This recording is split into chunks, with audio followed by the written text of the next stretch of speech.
When I left home for school, I thought it would all be so simple. But city life? J'aime taf si tu t'en sors pas.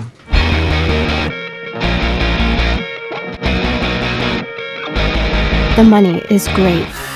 Now, and my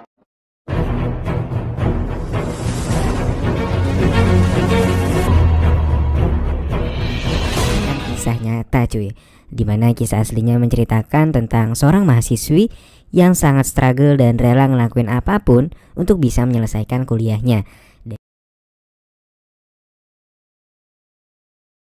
Film dimulai dengan memperlihatkan seorang gadis cantik bernama Laura yang sedang mengikuti proses belajar mengajar di sebuah kelas. Di sana Laura terlihat tidak tenang dan terus memegangi perutnya yang kala itu sangat kesakitan. Karena tak kuat menahan sakitnya, Laura pun berniat untuk keluar dari ruangan kelas. Lalu ketika hendak berdiri dan akan berjalan ke depan kelas, yang terjadi Laura malah mengalami pingsan. Laura pun dibawa ke ruangan dosen untuk diperiksa, dan ternyata Laura hanya lemas karena kurang makan. Dosen itu pun lalu menyarankan Laura untuk lebih sering mengkonsumsi daging. Namun Laura bilang kalau daging terlalu mahal baginya dan dia tak sanggup untuk membelinya. Dosen itu pun akhirnya meminta Laura untuk berbicara kepada orang tuanya, karena biar bagaimanapun Laura masihlah menjadi tanggungan dari orang tuanya. Laura bukan terlahir dari keluarga yang berada, dan orang tuanya pun belum tentu bisa memberikan makanan yang bergizi untuknya.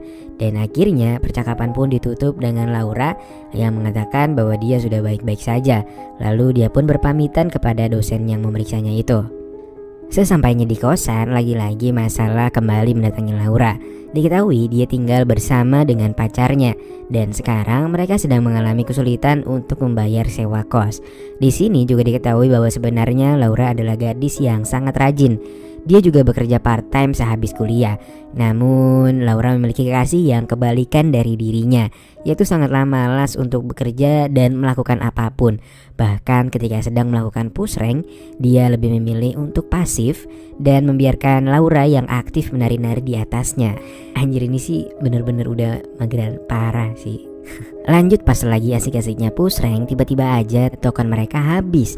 Rupanya mereka belum membayar tagihan listrik di bulan kedua ini. Dan pacarnya bukannya usaha atau ngelakuin sesuatu kayak gitu, malah marah-marah anjir.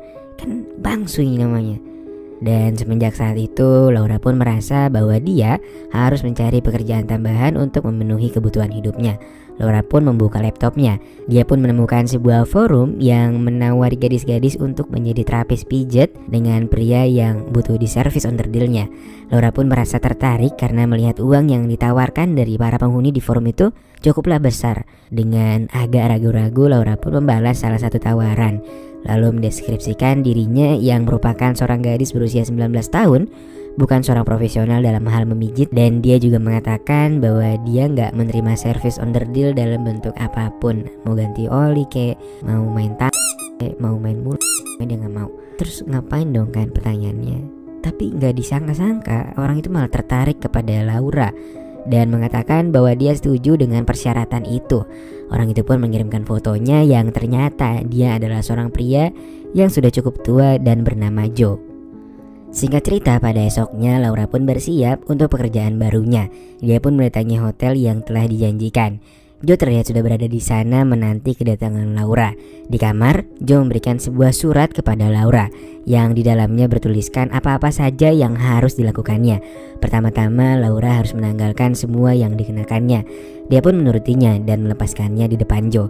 Selanjutnya Laura diminta untuk membersihkan diri terlebih dahulu, dan setelahnya dia diminta untuk meraba dirinya sendiri. Sementara Joe terpantau sedang asik memainkan burung puyuhnya. Namun karena Laura sangat kaku, dia pun menyudahi pemandangan itu dan mengajak Laura duduk sembari mengobrol dengan Joe. Ketika waktunya selesai, Laura pun mendapatkan bayaran dari Joe. Laura pun keluar dari hotel itu dan tampak begitu bahagia menerima uang dari Joe. Esok harinya sehabis berkuliah, dia pun akhirnya bisa makan enak bersama beberapa teman kampusnya. Setelah itu dia pun melanjutkan pekerjaannya sebagai customer service di sebuah perusahaan. Lalu Laura terlihat sedang memastikan sekelilingnya, dan setelah merasa aman, Laura pun kembali membuka forum yang kemarin dikunjunginya, dan dia pun kembali mencoba peruntungan untuk kedua kalinya. Tak berselang lama dia pun bertemu dengan klien keduanya di sebuah restoran. Setelah selesai, Laura mengajaknya untuk pergi ke hotel. Namun ternyata entah kenapa pria itu lebih memilih untuk pergi ke sebuah parkiran yang cukup sepi.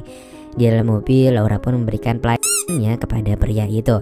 Kali ini Laura menggunakan tangan dan mulutnya untuk melakukan hal baik. Namun rupanya pria itu menginginkan hal yang lebih, dan akhirnya Laura pun dipusreng secara paksa oleh pria itu. Dan setelahnya Laura pun diturunkan dan ditinggalkan di sana dengan menggenggam sejumlah uang. Sesampainya di kosan, Laura menceritakan apa yang baru saja dialaminya kepada pacarnya dengan harapan mendapatkan simpati darinya. Dan Laura berkata bahwa dia melakukan semua ini untuk membayar kosan mereka. Namun yang Laura terima hanya sikap acuh dan tak peduli dari pria pemalas itu.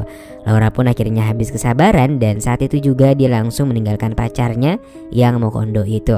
Laura pun terpaksa menyewa kamar pembantu di sebuah apartemen untuk menetap dengan harga yang cukup murah.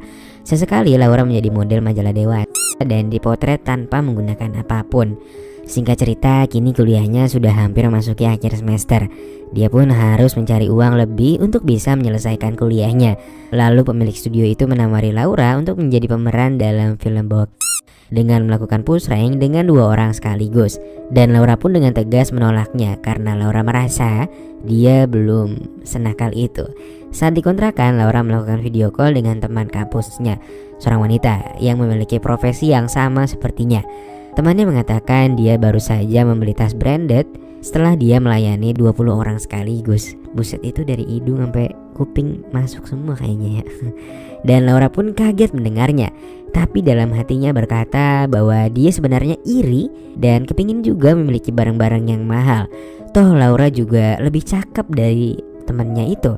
Saat Laura sedang bekerja sebagai mbak di apartemen, ternyata bosnya seringkali memperhatikannya. Dan rupanya dia pun mulai tergoda oleh paras cantik Laura yang begitu mempesona. Dan dia pun menawari Laura untuk tinggal di kamar mewah yang ada di sana. Namun dengan syarat Laura harus mau memenuhi kebutuhan pusrengnya. Laura pun dengan tegas menolaknya karena lagi-lagi menurutnya dia bukanlah cewek murahan. Laura sendiri di dalam studinya memiliki nilai yang sangat baik. Di sela-sela bekerja, Laura juga selalu menyempatkan diri untuk belajar.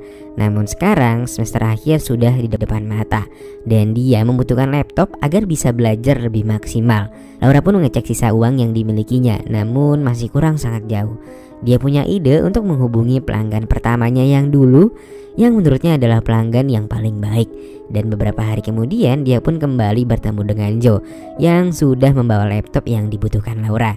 Laura sebelumnya mengira bahwa Joe pasti tak akan berlebihan dalam meminta servisnya. Namun sayangnya tak seperti itu rupanya.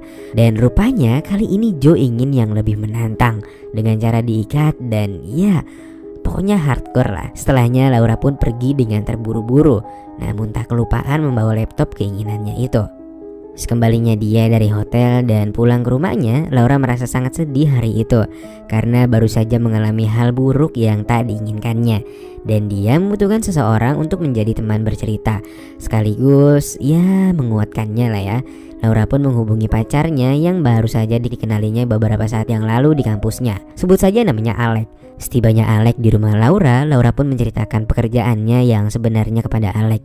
Nah rupanya si Alex ini sangat mengerti keadaan sulit yang dialami Laura. Dia juga gak keberatan dengan pekerjaannya.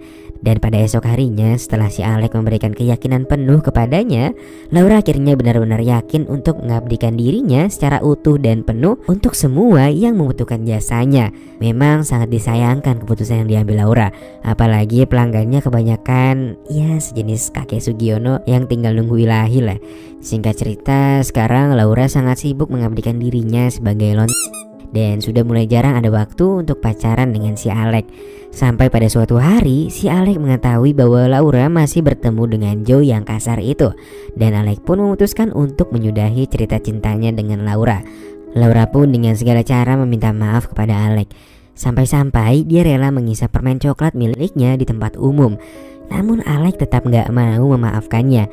Bahkan Alex malah merendahkan profesinya. Dan kemalangan Laura tak sampai di situ.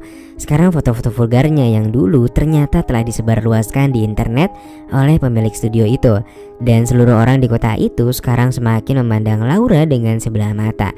Hingga akhirnya dia pun memutuskan untuk pindah keluar kota dan meninggalkan kuliahnya. Namun tak berselang lama Laura mendapatkan tawaran dari Joe dengan bayaran $1.000 dan Laura harus menemaninya selama 5 jam. Dia pun akhirnya mau karena lumayan uangnya bisa buat ongkos. Besok harinya Laura pun diajak Joe pergi ke sebuah klub.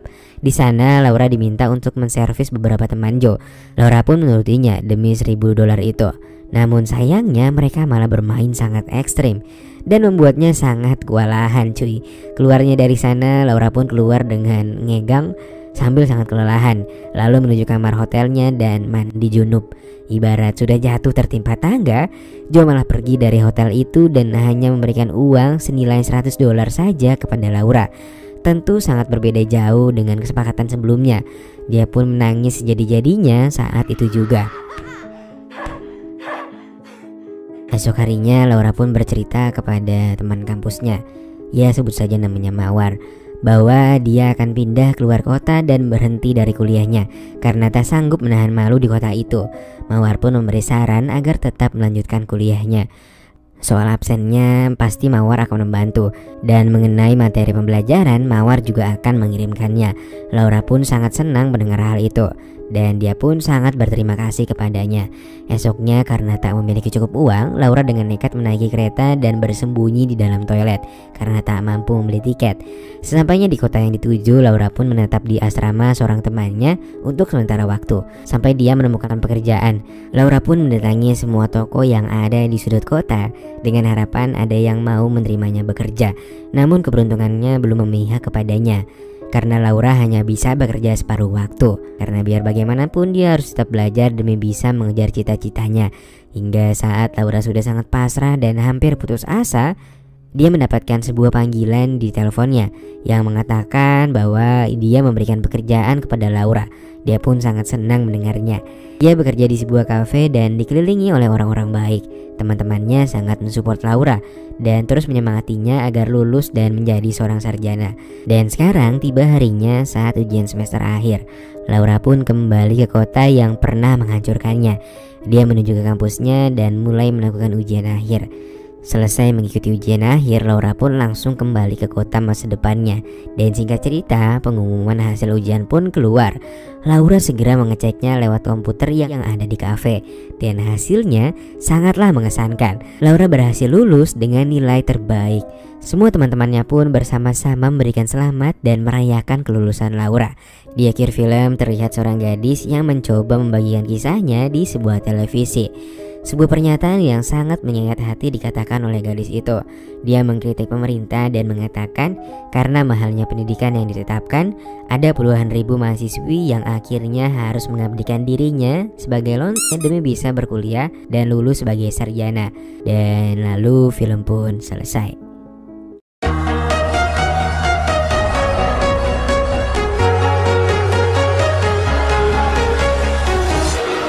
Walking alone, the streets are empty.